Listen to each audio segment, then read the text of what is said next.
Sir, ಇವಾಗ ಒಂದು medical negligence ಆಗಿದೆ, ನನಗದ್ರ ಪರಿಹಾರ ಬೇಕು, ನಾನು ಕೇಸ್ ಫೈಲ್ ಮಾಡಬೇಕು ಅಂದಾಗ ನಮ್ಮ ಹತ್ರ ಏನೇನು ಡಾಕ್ಯುಮೆಂಟ್ಸ್ ಇರಬೇಕು? ಓಕೆ, ಫಸ್ಟು ನೀವು ಒಂದು ಹಾಸ್ಪಿಟ್ಲಿಗೆ ಹೋಗ್ತೀರಾ ಅಥವಾ ಒಂದು ಕ್ಲಿನಿಕ್ಗೆ ಹೋಗ್ತೀರಾ. ಸೊ ಹಾಸ್ಪಿಟ್ಲಿಗೆ ಹೋದಾಗ ಏನು, ಫಸ್ಟು ಅವ್ರು ನಿಮಗೆ ಅಡ್ಮಿಷನ್ಗೆ ಅಂತ ಹೇಳಿ ಒಂದಷ್ಟು ದುಡ್ಡು ತೊಗೊಳ್ತಾರೆ.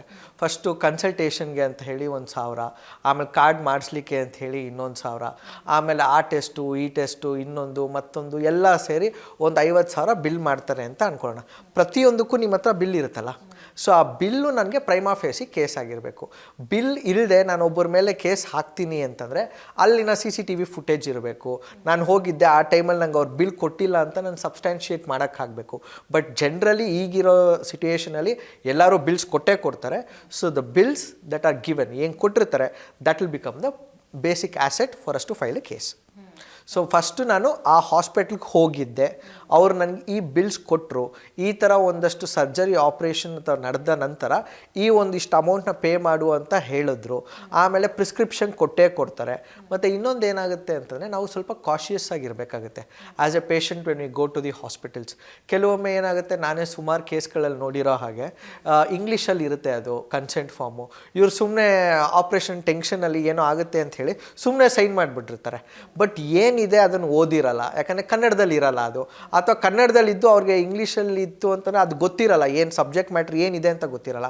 ಸೊ ಡಾಕ್ಟರ್ಸ್ ಹತ್ರ ಕೇಳಿ, ಅಥವಾ ಅಲ್ಲಿ ಯಾರು ಇನ್ಚಾರ್ಜ್ ಇರ್ತಾರೆ ನರ್ಸ್ಗಳು ಅಥವಾ ಅಡ್ಮಿನಿಸ್ಟ್ರೇಷನ್, ಅವ್ರ ಹತ್ರ ಕೇಳಿದಾಗ ಅದ್ರ ಕಂಟೆಂಟ್ ಏನಿದೆ ಅಂತ ನೋಡಿನೇ ಕನ್ಸೆಂಟ್ ಫಾರ್ಮಲ್ಲಿ ಸೈನ್ ಮಾಡಿ. ಯಾಕೆಂದರೆ ನಿಮ್ಗೆ ಗೊತ್ತಿಲ್ಲದೆ ಆದರೆ ಏನಾದ್ರು ರಾಮಿಫಿಕೇಷನ್ಸ್ ಆಯಿತು ಅಂತಂದರೆ ನಿಮಗೆ ಕೆಲವೊಮ್ಮೆ ಡ್ಯಾಮೇಜಸ್ ಕ್ಲೇಮ್ ಮಾಡೋಕ್ಕೂ ಕಷ್ಟ ಆಗುತ್ತೆ. ಸೊ ಈ ಎಲ್ಲ ಬಿಲ್ಸ್ನ ಇಟ್ಕೊಂಡಿದ್ದು, ಅಥವಾ ಎಕ್ಸ್ರೇ ಮಾಡಿದ್ದು ಎಕ್ಸ್ರೇಸ್ ಇದೆ, ಅಥವಾ CT ಸ್ಕ್ಯಾನ್ ಮಾಡಿದ್ದಾರೆ CT ಸ್ಕ್ಯಾನ್ ಇದೆ, ಮತ್ತು ಇನ್ನೊಂದು 10 ಟೆಸ್ಟ್ಗಳು ಮಾಡಿದ್ದಾರೆ ಅಂತಂದರೆ ಎಲ್ಲ ಟೆಸ್ಟ್ ರಿಪೋರ್ಟ್ಸ್ನೂ ನಾವು ಇಟ್ಕೊಳ್ಬೇಕಾಗುತ್ತೆ. ಓಕೆ, ಸೊ ಅದೆಲ್ಲ ಪ್ರೂಫ್ ಇಟ್ಕೊಂಡು ಆಮೇಲೆ ನಾವು ಕೇಸ್ ಫೈಲ್ ಮಾಡಬೇಕು. ಆಮೇಲೆ ಅವ್ರ ಕಡೆಯಿಂದ ಒಂದ್ಸರಿ ಕೇಸ್ ಫೈಲ್ ಮಾಡಾದಮೇಲೆ ಕೋರ್ಟು KMC ಅಥವಾ ಮೆಡಿಕಲ್ ಕೌನ್ಸಿಲ್ ಏನಿದೆ ಸಮನ್ಸ್ ಇಶ್ಯೂ ಮಾಡುತ್ತೆ. ಸೊ ಅವ್ರ ಕಡೆಯಿಂದ ಅವರು ಕೇಸ್ ಹಿಸ್ಟ್ರಿನ ಹಾಕ್ತಾರೆ. ಈಗ ನೀವು ಹಾಸ್ಪಿಟ್ಲಿಗೆ ಹೋದಾಗ ಡಾಕ್ಟ್ರು ಒಂದು ಕೇಸ್ ಹಿಸ್ಟ್ರಿ ಇಟ್ಕೊಂಡಿರ್ತಾರೆ, ಡಾಕ್ಟ್ರು ಬಂದು ಬರೀತಾರೆ, ಅಥವಾ ಅಲ್ಲಿ ಬೆಡ್ ಹತ್ರ ಒಂದು ಪ್ಯಾಡ್ ಇಟ್ಟು ಅದರಲ್ಲಿ ಕೇಸ್ ಹಿಸ್ಟ್ರಿ ಎಲ್ಲ ಅದನ್ನು ನಮ್ಗೆ ಸ್ಟಾರ್ಟಿಂಗಲ್ಲಿ ಕೊಡೋಲ್ಲ ಅವರು. ಬಟ್ ಕೇಸ್ ಫೈಲ್ ಮಾಡಾದ ನಂತರ ಕೋರ್ಟ್ ಕಡೆಯಿಂದ ಸಮನ್ಸ್ ಮಾಡಿಸ್ಕೊಳ್ತಾರೆ. ಸೊ ಯಾಕಂದರೆ ನಾವು ಮ್ಯಾಕ್ಸಿಮಮ್ ಮೆಡಿಕಲ್ ನೆಗ್ಲಿಜೆನ್ಸ್ ಕೇಸ್ ತೋರಿಸ್ಬೇಕು ಅಂದರೆ ಅವ್ರು ಮಾಡಿರುವಂತಹ ಕೇಸ್ ಡೈರಿ ಏನಿರುತ್ತಲ್ಲ ಅದರಲ್ಲೇ ನಮಗೆ ಮ್ಯಾಸಿವ್ ಡಿವಿಯೇಷನ್ಸು ಗೊತ್ತಾಗೋದು. ಅದನ್ನು ಅವ್ರು ಕೊಡ್ತಾರಾ? ಜನರಲಾಗಿ ಇನ್ಶೂರೆನ್ಸ್ಗೆ ಅಂದರೆ ಕೊಡ್ತಾರೆ, ಆಯಿತಾ. ಒಂದು ವೇಳೆ ಇನ್ಶೂರೆನ್ಸ್ ಕಲ್ಲ, ಇವ್ರು ನಮ್ಮ ಕಡೆಯಿಂದನೇ ಏನೋ ತಪ್ಪಾಗಿದೆ ಅಂತ ಅವ್ರಿಗೆ ಗೊತ್ತಿರುತ್ತೆ, ಅಂಥ ಟೈಮಲ್ಲಿ ಅವರು ನಾವು ಕೋರ್ಟ್ ಮೂಲಕ ಸಮನ್ಸ್ ಇಶ್ಯೂ ಮಾಡಿದ್ರೆ ಕೊಟ್ಟೇ ಕೊಡ್ತಾರೆ. ಯಾಕಂದರೆ ಇಟ್ಸ್ ಕಂಪಲ್ಸರಿ. ಆವಾಗ ನಾವು ಕೇಳಿದ್ರೆ ಕೊಡದೇ ಇರ್ಬೋದು, ಕೆಲವೊಮ್ಮೆ ಡಿನೈಯೂ ಮಾಡ್ತಾರೆ. ಬಟ್ ಕೇಸ್ ಹಾಕಿದ್ದು ದಾವಾ ಹಾಕಿದ್ದಲ್ಲಿ ಕಂಪಲ್ಸರಿಯಾಗಿ ಕೋರ್ಟ್ಗೆ ಅಟ್ಲೀಸ್ಟ್ ಆ ಕೇಸ್ ಡೈರಿ ಕೊಟ್ಟೇ ಕೊಡ್ತಾರೆ. ಇನ್ನು ಇನ್ಸಿಡೆಂಟ್ ನಡೆದು ಒಂದು ಸರ್ಜರಿ ಅಥವಾ ಏನೋ ಒಂದು ಆಗಿ ಎಷ್ಟು ದಿನ ಆದಮೇಲೆ, ಈಗ ಒಂದು ಡ್ಯಾಮೇಜ್ ಅನ್ನುವಂಥದ್ದು ಸಡನ್ನಾಗಿ ಆಗದೇ ಇರ್ಬೋದು, ಅಥವಾ ಸ್ವಲ್ಪ ಸಮಯ ತೆಗೆದುಕೊಳ್ಬೋದು. ಒಂದು ಸತಿ ನಾಳೆ ನಾಡಿದ್ರಲ್ಲಿ ನಮಗೊಂದಷ್ಟು ಒಂದು 5 to 6 months ಆದಮೇಲೆ ನಮಗೊಂದಷ್ಟು ಸೈಡ್ ಎಫೆಕ್ಟ್ಗಳು ಗೊತ್ತಾಗ್ತಾ ಹೋಗುತ್ತೆ. ಇಮಿಡಿಯೇಟಾಗಿ ನಾವು ಏನು ಮಾಡಬೇಕು ಆ ಟೈಮ್ನಲ್ಲಿ? ಕೇಸ್ ಫೈಲ್ ಮಾಡಬೇಕಾ ಅಥವಾ ಕಂಪ್ಲೇಂಟ್ ಮಾಡಬೇಕಾ? ಹೌದು, ಇದನ್ನು ನಾವು ಲೀಗಲ್ ಲ್ಯಾಂಗ್ವೇಜಲ್ಲಿ ಕಾಸ್ ಆಫ್ ಆ್ಯಕ್ಷನ್ ಅಂತ ಕರಿತೀವಿ. ಸೊ ಇವತ್ತು ಸರ್ಜರಿ ಆಗಿದೆ, ನನಗೆ ನಾಳೆ ಅದರದ್ದು ಇಂಪ್ಯಾಕ್ಟ್ ಗೊತ್ತಿದೆ. ಸೊ ನಾನು ಎಷ್ಟು ಬೇಗ ಆಗುತ್ತೋ ಅಷ್ಟು ಬೇಗ ಕೇಸ್ ಹಾಕಬೇಕಾಗತ್ತೆ. ಜನರಲಿ ನಮಗೆ ಲಿಮಿಟೇಷನ್ ಅಂತ ಬರುತ್ತೆ, ಯಾವುದೇ ಕೇಸ್ ತೊಗೊಂಡಿದ್ದಲ್ಲಿ ಲಿಮಿಟೇಷನ್ ಅಂತ ಬರುತ್ತೆ. ಎಷ್ಟು ವರ್ಷ ಲಿಮಿಟೇಷನ್ ಅಂದರೆ, ಇವತ್ತೇನಾದರೂ ಆಪ್ರೇಷನ್ ಆಗಿದ್ದು ಈ ಟೈಮಿಂದ ನನಗೆ 2 ವರ್ಷ ಕಾಲಾವಧಿ ಇರುತ್ತೆ ಕೇಸ್ ಹಾಕ್ಕೊಳ್ಳೋ ಹೊತ್ತಿಗೆ. ಸಪೋಸ್ 2 ವರ್ಷ ಆದಮೇಲೆ ಹಾಕಿದ್ರು ಈ 2 ವರ್ಷ ಏನಕ್ಕೆ ಆಗಿಲ್ಲ ಅಂತ ಹೇಳಬೇಕಾಗತ್ತೆ, ಮತ್ತು ಡಿಲೇ ಅಪ್ಲಿಕೇಶನ್ ಅಂತೆಲ್ಲ ಹಾಕ್ಕೊಳ್ಬೇಕಾಗತ್ತೆ.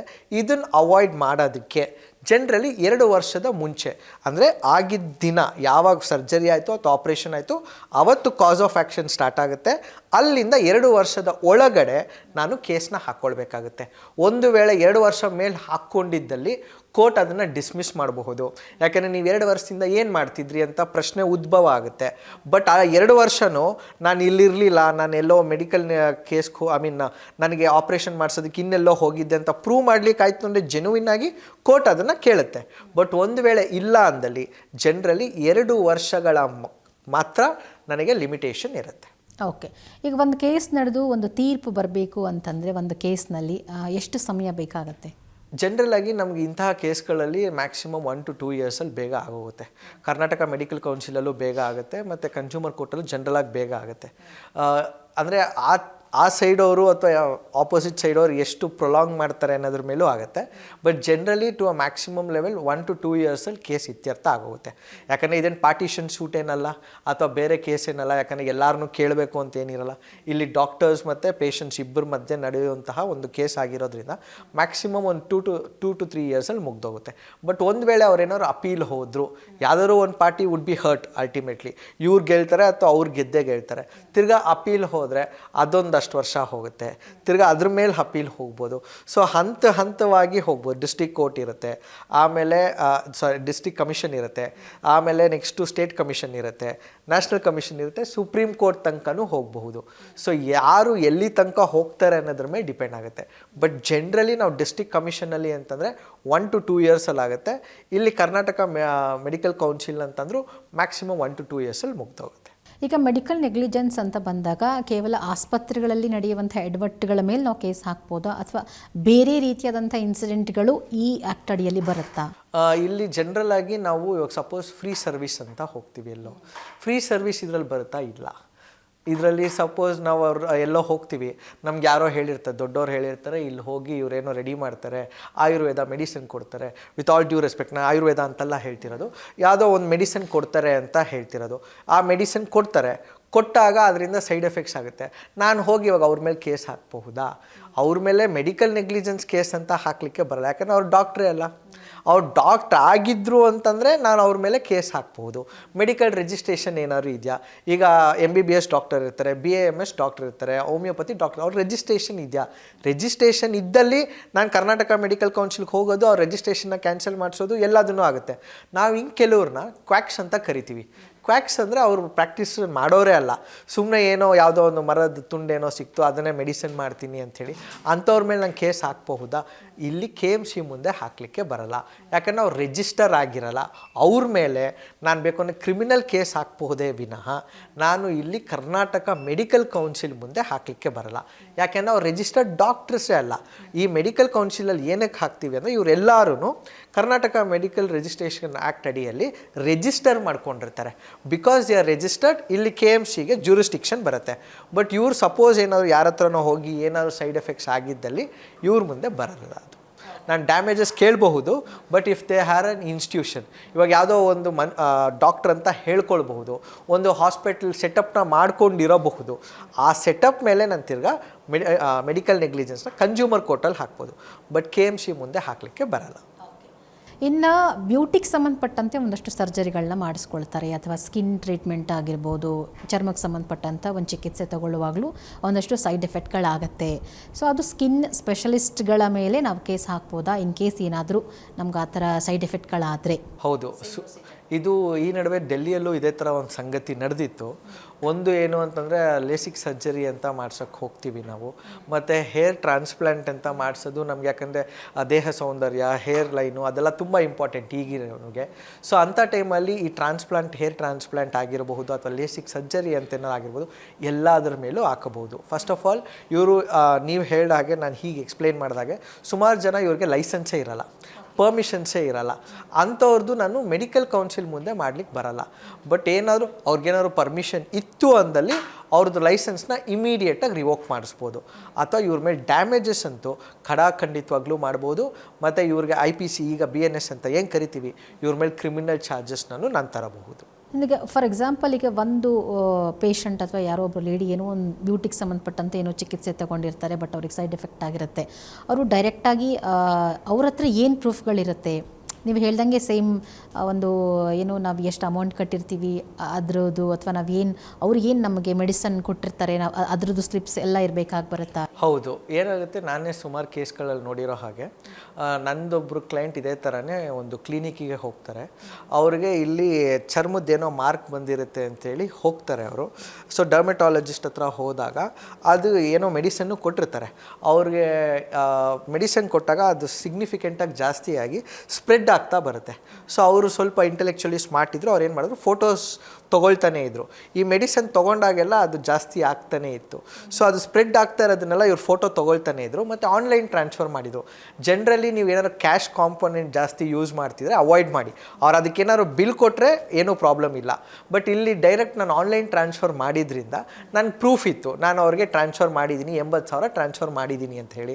ಮತ್ತು ನಾನು ಪ್ರತಿ ಸರಿ ಮೆಡಿಸಿನ್ ತೊಗೊಂಡಾಗಲೂ ನನಗೆ ಅದು ಸಿಗ್ನಿಫಿಕೆಂಟ್ ಸೈಡ್ ಎಫೆಕ್ಟ್ಸ್ ಆಗ್ತಾನೆ ಇತ್ತು, ಇಲ್ಲೊಂಥರ ಮಾರ್ಕ್ ಬರೋ ಥರ ಆಗ್ತಾನೆ ಇತ್ತು. ಸೊ ಆ ಮಾರ್ಕ್ ತೊಗೊಳ್ಬೇಕಾದ್ರೆ ನಾನು ಪ್ರತಿ ಸರಿ ಫೋಟೋ ಇಟ್ಕೊಳ್ತಾನೆ ಇದ್ದೆ. ಸೊ ಹಾಗಾಗಿ ಆಮೇಲೆ ಇವ್ರು ಬೇರೆ ಕಡೆ ಮೆಡಿಸಿನ್ಸ್ ತೊಗೊಳಕ್ಕೆ ಸ್ಟಾರ್ಟ್ ಮಾಡಿದ್ದಾರೆ, ಅದು ಕಡಿಮೆ ಆಯಿತು. ಸೊ ಒಂದು ಲೀಗಲ್ ನೋಟಿಸ್ ಮೂಲಕನೇ ಇದನ್ನು ನಾವು ಸ್ಟಾಪ್ ಮಾಡಿದ್ವಿ. ಅವರು ಅವ್ರ ಪ್ರಾಬ್ಲಮ್ ಅರ್ಥ ಆಗಿ ಜಾಸ್ತಿ ರ್ಯಾಮಿಫಿಕೇಷನ್ಸ್ ಆಗೋದು ಬೇಡ ಅಂತ ಹೇಳಿ ಏನು ದುಡ್ಡು ತೊಗೊಂಡಿದ್ರು ವಾಪಸ್ ಕೊಟ್ಟರು. ಬಟ್ ಕೆಲವೊಮ್ಮೆ ಈಗೋ ಅಂತ ಬಂದಾಗ ಸುಮಾರು ಹಾಸ್ಪಿಟಲ್ಸು ಮತ್ತು ಸುಮಾರು ಡಾಕ್ಟರ್ಸು ವಾಪಸ್ ಮಾಡಲ್ಲ. ಬಟ್ ಈ ಒಂದು ಸಿಗ್ನಿಫಿಕೆಂಟ್ ಕೇಸಲ್ಲಿ ಅವ್ರು ಏನೋ ಲೀಗಲ್ ನೋಟಿಸ್ ಮೂಲಕನೇ ಸ್ಟಾಪ್ ಮಾಡಿಸಿದ್ರು. ಬಟ್ ಇಲ್ಲ ಅಂತಂದರೆ ಕೇಸು ಪಯಣ ಅಂತ ನಡೀತಾನೆ ಇರುತ್ತೆ. ಆಮೇಲೆ ಮೆಡಿಕಲ್ ನೆಗ್ಲಿಜೆನ್ಸ್ ಆದಂಥ ಸಂದರ್ಭಗಳಲ್ಲಿ ಈಗ ನೀವು ಹೇಳಿದ್ರಿ ಹಾಸ್ಪಿಟಲ್ ಲೈಸೆನ್ಸ್ ಕ್ಯಾನ್ಸಲ್ ಮಾಡಿಸ್ಬೋದು, ಅಥವಾ ಪ್ರೈವೇಟ್ ಕ್ಲಿನಿಕ್ಗಳಾದರೆ ಅವ್ರ ಲೈಸೆನ್ಸ್ ಕ್ಯಾನ್ಸಲ್ ಮಾಡಿಸ್ಬೋದು. ಡಾಕ್ಟರ್ನ ಅರೆಸ್ಟ್ ಮಾಡಿಸೋಕೆ ಸಾಧ್ಯ ಇದೆಯಾ ಮೆಡಿಕಲ್ ನೆಗ್ಲಿಜೆನ್ಸ್ ಕೇಸ್ಗಳಲ್ಲಿ? ಹೌದು, ಡಾಕ್ಟರ್ನ ಅರೆಸ್ಟ್ ಮಾಡಿಸೋ ಸಾಧ್ಯತೆ ಇದೆ. ನಾನು ನಿಮ್ಗೆ ಹೇಳಿದಾಗೆ ಗ್ರಾಸ್ ಮೆಡಿಕಲ್ ನೆಗ್ಲಿಜೆನ್ಸ್ ಅಂತ ಕರಿತೀವಿ. ಈ ಸಿಟ್ಯುಯೇಷನಲ್ಲಿ ಮಾತ್ರ ಅವ್ರನ್ನ ಅರೆಸ್ಟ್ ಮಾಡಬಹುದು. ಏನಿದು ಗ್ರಾಸ್ ಮೆಡಿಕಲ್ ನೆಗ್ಲಿಜೆನ್ಸ್ ಅಂತಂದರೆ, ಈಗ ಯಾವುದೇ ಒಂದು ಸರ್ಜರಿ ಮಾಡಬೇಕಾದ್ರೆ ಒಂದು ಅವ್ರ ಮೆಡಿಕಲ್ ಗೈಡ್ಲೈನ್ಸ್ ಪ್ರಕಾರ ಸ್ಟ್ಯಾಂಡರ್ಡ್ ಆಪ್ರೇಟಿಂಗ್ ಪ್ರೊಸೀಜರ್ ಅಂತ ಇರುತ್ತೆ. ಫಾರ್ ಎಕ್ಸಾಂಪಲ್, ನಾನು ನಿಮ್ಗೆ ಸಿಂಪಲ್ ಎಕ್ಸಾಂಪಲ್ ಕೊಡಬೇಕು ಅಂದರೆ, ನಾವು ಅನಸ್ಟೀಷಾ ಕೊಡ್ತಾರೆ ಡಾಕ್ಟರ್ಸ್. ಅನಸ್ಟೀಷಾ ಕೊಡೋಕ್ಕೆ ಮುಂಚೆ ಪ್ರೀ ಅನಸ್ಟೀಷಾ ಚೆಕಪ್ ಅಂತ ಒಂದು ಮಾಡ್ತಾರೆ. ಅಂದರೆ ಈ ಒಂದು ಇಂಜೆಕ್ಷನ್ ಕೊಟ್ಟರೆ ನಿಮ್ಗೇನಾದ್ರು ಸೈಡ್ ಎಫೆಕ್ಟ್ಸ್ ಆಗುತ್ತಾ ಅಂತ ಪ್ರಶ್ನೆನ ಕೇಳಬೇಕು ಪೇಷಂಟಿಗೆ. ಪೇಷಂಟ್ನ ಕೇಳಿ ಮಾತ್ರನೇ ಅವರು ಆ ಇಂಜೆಕ್ಷನ್ನ ಕೊಡಬೇಕು. ಬಟ್ ಕೆಲವೊಮ್ಮೆ ಅದನ್ನು ಮಾಡಲ್ಲ, ಡೈರೆಕ್ಟಾಗಿ ತೊಗೊಂಡು ಹೋಗಿ ಆ ಇಂಜೆಕ್ಷನ್ ಕೊಟ್ಬಿಡ್ತಾರೆ. ಆವಾಗ ಬಾಯಿಂದ ನೊರೆ ಬರುವಂಥದ್ದು, ಹ್ಯಾಲೋಸಿನೇಷನ್ಸ್ ಆಗುವಂಥದ್ದು, ಮತ್ತು ಸಿಗ್ನಿಫಿಕೆಂಟ್ ಇಂಪ್ಯಾಕ್ಟ್ ಆಗಿ ಕಾರ್ಡಿಯಾಕ್ ಅರೆಸ್ಟ್ ಆಗಿರೋ ಸಿಟ್ಯುಯೇಷನ್ಸು ಇದೆ. ಯಾಕೆಂದರೆ ಪೇಷಂಟ್ ಅಂತ ಮುಂಚೆನೇ ಅವರು ಈ ಪ್ರೀ ಅನಸ್ಟೀಷಾ ಚೆಕ್ ಅಂತ ಏನು ಮಾಡಬೇಕಿತ್ತು ಅದನ್ನು ಮಾಡಿರಲ್ಲ. ಅಥವಾ ಇನ್ಯಾವುದೋ ಸಿಟ್ಯುಯೇಷನಲ್ಲಿ ಒಂದು ಡಾಕ್ಟ್ರು ತುಂಬಾ ಸ್ಟ್ರೆಸ್ಸಲ್ಲಿ ಇರ್ತಾರೆ, ಅವರೊಂದು 3-4 ಸರ್ಜರಿ ಆಲ್ರೆಡಿ ಮಾಡಿರ್ತಾರೆ, ಅವ್ರಿಗೆ ನಿದ್ರೆ ಇರಲ್ಲ, ಆ ನಿದ್ರೆ ಮಂಪಲ್ಲಿ ಬಂದು ಏನೋ ಮಾಡ್ಬಿಟ್ಟಿರ್ತಾರೆ. ದೇರ್ ಆರ್ ಎಕ್ಸಾಂಪಲ್ಸ್ ವೇರ್ ಸಿಸರ್ನೆಲ್ಲ ಹೊಟ್ಟೆಲ್ಲೇ ಬಿಟ್ಟಿರೋ ಅಂಥದ್ದು ಸುಮಾರು ಸನ್ನಿವೇಶಗಳಿದೆ. ಇದೆಲ್ಲ ಗ್ರಾಸ್ ಮೆಡಿಕಲ್ ನೆಗ್ಲಿಜೆನ್ಸ್ ಅಂತ ಬರುತ್ತೆ. ಸೊ ಎಲ್ಲಿ ಗ್ರಾಸ್ ಮೆಡಿಕಲ್ ನೆಗ್ಲಿಜೆನ್ಸ್ ಅಂದರೆ, ನನಗೆ ಕಾಣಿಸ್ತಿದೆ ಅಲ್ಲಿ ಹೊಟ್ಟೆಯಲ್ಲಿ ಸಿಸರ್ ಇರೋ ಅಂಥದ್ದು, ಅಥವಾ ಇವರು ಗುಂಡು ಹೊಡ್ಕೊಂಬಂದು ಆಪ್ರೇಷನ್ ಮಾಡಿರೋ ಅಂಥದ್ದು ನಾವು ಮೂವೀಸಲ್ಲೆಲ್ಲ ಸುಮಾರು ಸತಿ ನೋಡ್ತೀವಿ. ಅದು ರಿಯಾಲಿಟಿಯಲ್ಲೂ ಹಾಗೇ ಆಗುತ್ತೆ. ಅಲ್ಲಿ ಏನಾದ್ರು ಸಾವಾಗಿದ್ದಲ್ಲಿ, ಸಾವಾಯಿತು ಅಂತಂದರೆ ಪೇಷಂಟಿಗೆ ಇವ್ರನ್ನ ಇಮಿಡಿಯೇಟಾಗಿ ಅರೆಸ್ಟ್ ಮಾಡಿಸ್ಬಹುದು.